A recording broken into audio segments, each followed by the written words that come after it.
Morning po, Yusek. Last week po, Friday lang po nang in-announce ni DMW Secretary na provisional release lang po. And in span of 3 days, biglang ito ina-announce nyo na po na dismiss na po yung kaso. Can you expound on that? Yes, yan po ang magandang balita natin. Nakikita po natin kung gaano po ba kabilis magtrabaho ang ating Pangulo.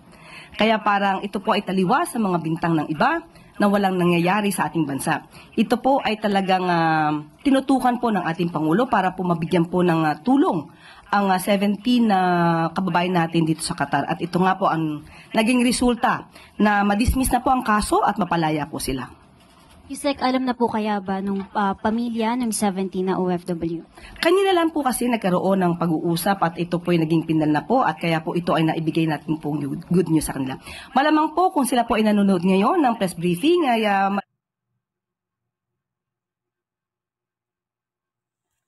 malamang ay lumulundag na sila sa katuwaan. Next, Harley Balbuena, People's Television.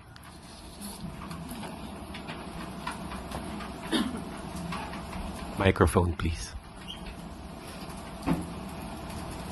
Hi, good morning, Yusek. Regarding pa rin po doon sa 17 na Filipinos in Qatar. So, ma'am, does that mean na they can go back to their normal lives? Pwedeng magtrabaho ulit sila sa Qatar or if they choose to, they can return to the Philippines? Opo, sinabi naman po na sila po ay napalaya na at maaari po sila magtrabaho. Choice na po nila po kung ano po yung gusto nila.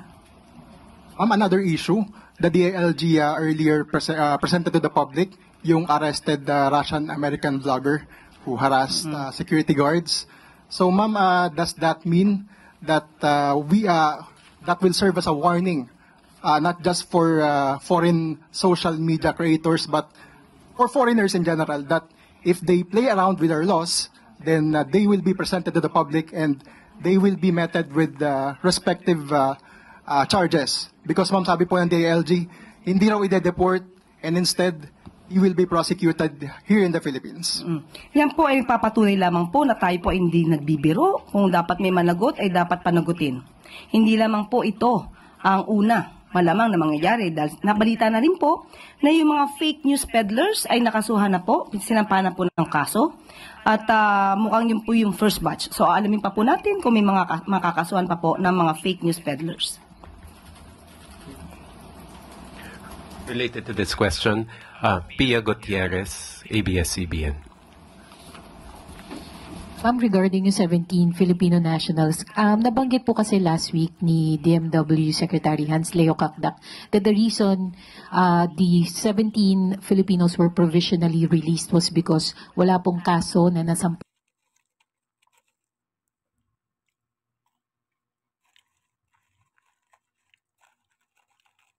sa kanila during the time that they were detained. May we know ano po yung kaso na na-dismiss at kailan po ito na-charge? Sa ating pong pagkakaalam, ito yung illegal assembly. So, dahil nga po sa pakikipag-usap ng ating Pangulo sa gobyerno po ng Qatar, sa pamamagitan po ni Qatari Ambassador, napagbigyan po tayo na ang ating kapwa Pilipino na nahuli o na-detain ay makalaya po at hindi na po masampa ng kaso pa. So tama po, the President himself made a direct appeal to the Qatari government